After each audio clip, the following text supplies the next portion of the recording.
Magandang araw, nagbabalik ang babaeng laging maraming bitbit, si Aling Maliit. Yes, at after ilang taon na, pasak din sa Deo pang mahal na araw, pero ano nga bang meron ngayon?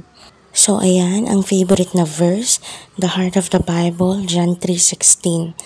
Diba? Simula bata, pinapasa ulo to, lalo pag Sunday school. Pero alam mo yun, kahit pa ulit-ulit siyang pag-aralan. Pero kapag binulay-bulay, ay, talaga naman, pasok, tagos. 'Di ba? And madami pang verses na pwedeng paghugutan sa Bible. Kung ano bang meron ngayon, kung ano ba yung season na to, kung bakit at kung sino, yan.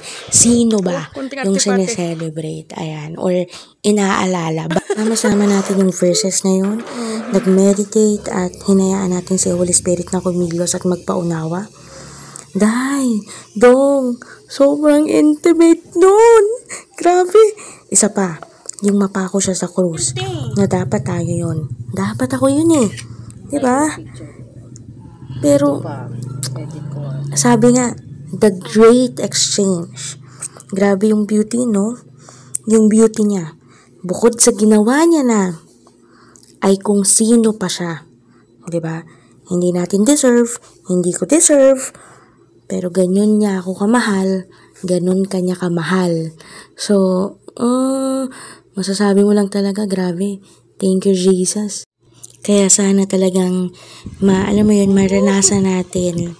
Hindi lang naman this season, pero in every day, 'di ba? In our daily lives, yung presence niya, yung ginagawa niya, yung kabutihan niya, yung kagandahan niya, 'di ba? At sana maalala din natin na yung kaligtasan ay nasa kanya lamang.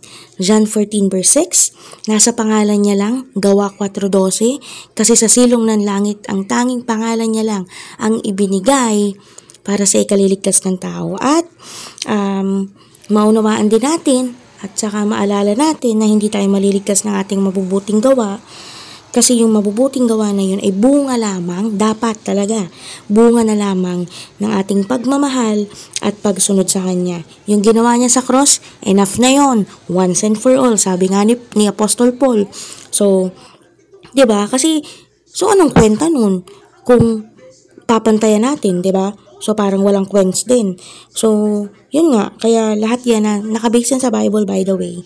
And nakabase yan sa salita niya. So, kung di tayo maniniwala sa salita niya, saan pa tayo nag-base ng faith natin? Hiningahan niya nga, tsaka buhay yung salita niya. Tsaka thank you, Jesus, talaga, kasi sobrang bonus na yung, alam mo yung ma-encounter mo siya, makita mo yung kagandahan niya, maranasan mo, tsaka yung i-allow ni Holy Spirit na maunawaan natin kung ano ba yung grace, kung ano yung nasa kingdom niya, at ano yung privilege yun eh. It's a gift, sabi nga din sa salita niya, gift from Him. And today is the day that the Lord has made.